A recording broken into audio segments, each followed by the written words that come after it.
Wysteria, energy, twister.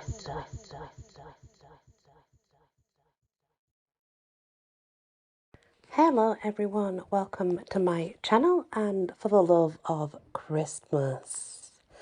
This is called The Sugar-plum Fairy's Rescue by Greenwood. Chris's heart sank as she read the announcement, her pale wings fluttering nervously. The Sugar-plum Fairy was missing. Without her, the Christmas celebrations that were held every year in the land of sweets wouldn't be able to start, and that just couldn't happen, especially as it was Chris' first year attending as a mature fairy. And she harboured a desire to catch the eye of the Sugar-plum Fairy's son during one of the dances. Even so, she knew it wasn't likely. Her pale colouring made her blend in with the surroundings more than with the fairies around her. But if she found his mother, well, no one would be able to ignore her then, surely.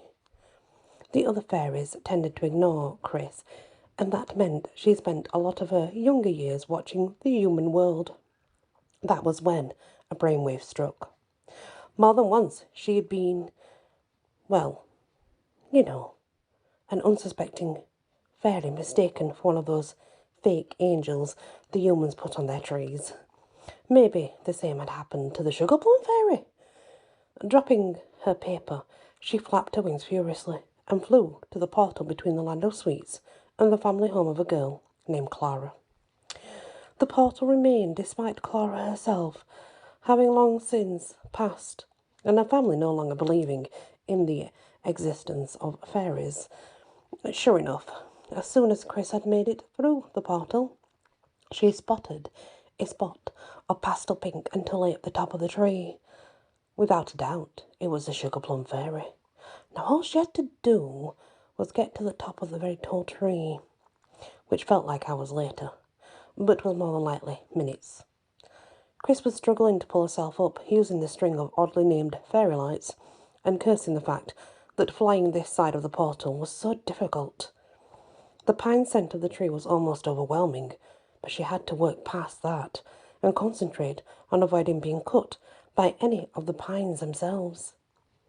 Movement caught her eye, and she started, before realising that she'd only seen her own reflection in one of the shiny red baubles that adorned the tree.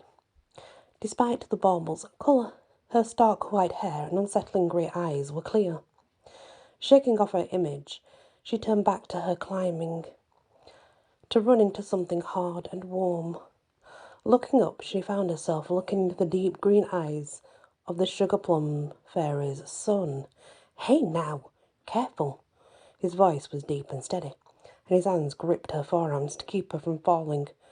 Sorry," she stammered. "No harm. I'm fine. You?"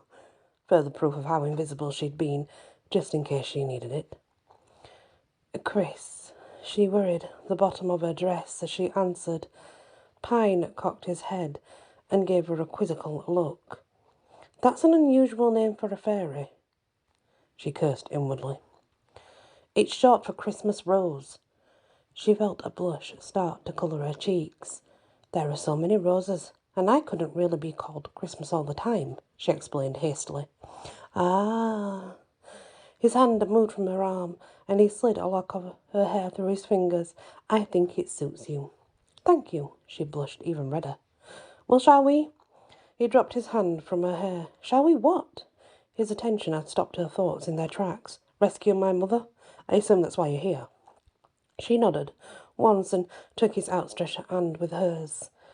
Chris was soon surprised to discover that they worked well together, and she was glad for that, as they neared the top of the tree. The branches were sparser here, and it would have been difficult to manage by herself. She was tired and elated when they finally reached the top, but she felt as if she'd really achieved something. Of course, the beaming face of the Sugar-plum Fairy helped, and as soon as she was free, she'd magicked the three of them to the bottom of the tree and back through the portal. As soon as she'd arrived home, Chris had fallen into a blissful sleep. Chris hadn't seen Pine since they'd returned, but meeting him had changed something within her. Instead of looking at her white dress with dread, she actually felt excited and couldn't wait to go to the dance, where it would move and twinkle with her. She'd even woven small Christmas roses into her hair, the white kind, because she no longer worried about who she was. Feeling like the most beautiful fairy in the room, she drank in her surroundings, glittering lights, soft music, and the brightly coloured fairies all dressed in their best. All added to the festive mood. Trumpets sounded, and the Sugar-plum Fairy was announced along with her husband, Cavalier, and Pine. Chris couldn't take her eyes off Pine in the military-style uniform, like his father's, except that Pine wore green to match his eyes, rather than the Cavalier's red uniform. He was beyond handsome, and Chris's heart was beating rapidly at the sight of him. While the older couple stopped, Pine carried on walking, and it took Chris a moment to realise that he was heading straight towards her. On arrival, he bowed deeply and held out one of his hands. "Would the beautiful Christmas rose allow me to have the first dance?" Fairies around them tittered, but Chris didn't notice. How could she, when Pine was looking at her like that? Remembering her manners, she placed her hand in his and dipped into a curtsy. "I would love to." She smiled, and Pine pulled her into his arms to start the dance. And so began one of the most magical nights of the Christmas Roses fairy's life. How wonderful is that? It's a really beautiful tale. I quite like it a lot. So, as you guessed, these stories are for the love of Christmas because they're kind of lovely stories, not mean ones. Thank you for listening to this one, and many blessings. Wysteria. Energy. Twister.